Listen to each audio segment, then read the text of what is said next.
Sorry. Spoiler alert, Trump tariffs on April 2nd rates add up to the biggest tax hike ever. These are your words, sir. Talk us through it. And nice to see you, Carl. Hi, good morning, Steve. Nice to see you. Thank you for having me on the program.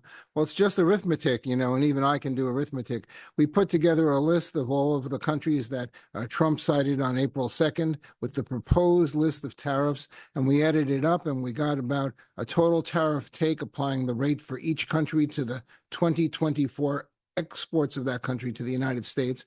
And we got a number around $820 billion worth of tariffs.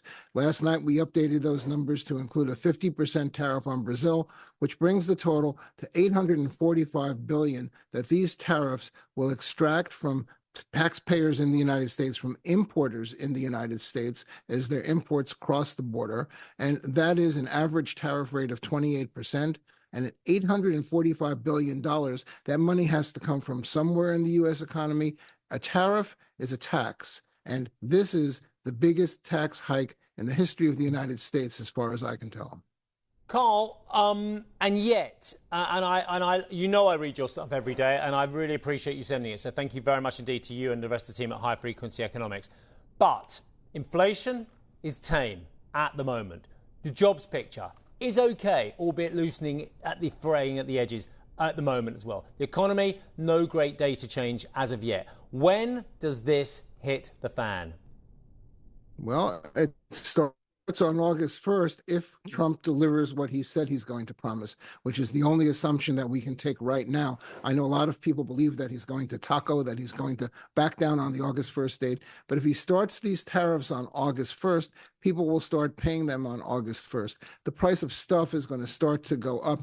The initial inflation is not really the problem at this point in time, but really it's a question of supply of goods, what's going to be available, and it's a question of the tax take coming out of taxpayers' pockets. If you work out the timing of everything, we're going to get fiscal drag from these tariffs in the third and the fourth quarter of this year, equal to 2.1% of GDP in the third quarter and another 1.1% of GDP in the fourth quarter. Those numbers will be subtracted from GDP growth, and we'll probably get a contraction of the economy in each of those quarters, plus whatever might happen in the second quarter. It's really on the fence right now as to whether we get growth or a small contraction in the second quarter when all the numbers are reported in.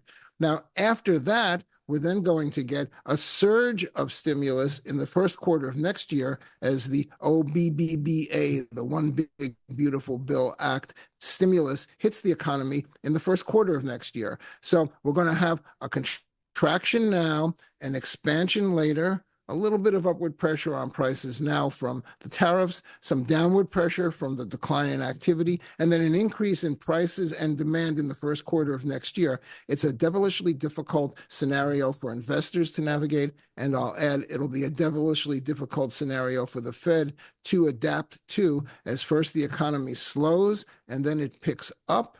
And finally, I'll add, for investors, if you couldn't follow all that and you couldn't figure it out, it doesn't matter, because it'll probably change by tomorrow, because we don't know for sure that Trump is going to actually impose these tariffs on August 1st as promised. So everything could change with a stroke of his Sharpie. We can only assume right now that he's going to do what he says he's going to do, and that creates a very turbulent outlook for the economy and for policy.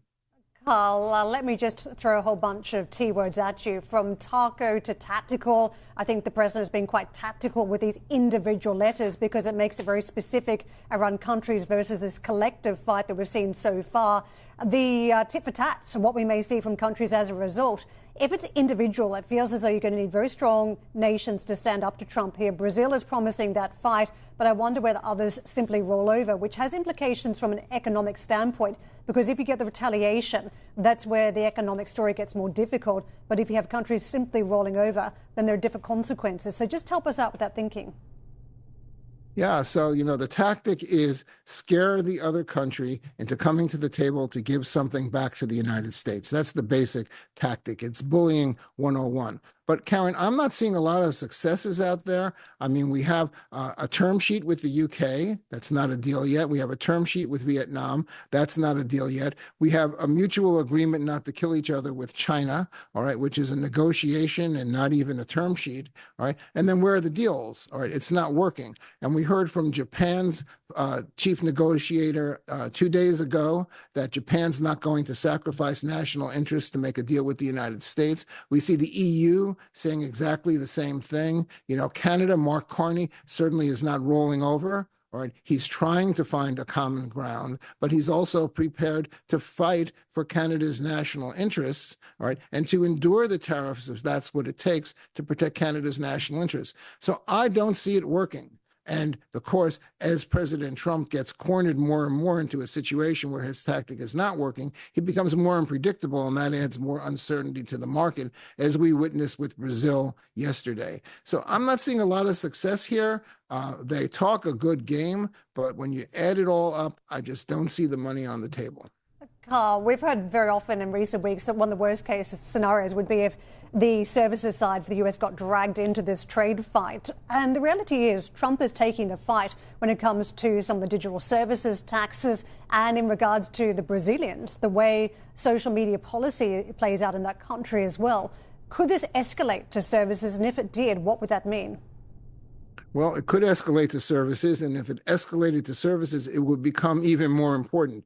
You know, one of the reasons why I'm not terribly worried about inflation due to the tariff increases. Notice I said that very carefully. I am worried about inflation, but I'm not worried about inflation due to the tariff increases, is because the tariffs affect only goods, and goods are only 1/3 of the CPI, and only 15% of the goods are imported. So if you take a 10, 20, 30% increase in tariff rates, and even if they all get passed through to the U.S. consumer, it's a one-time and relatively small hit to the CPI.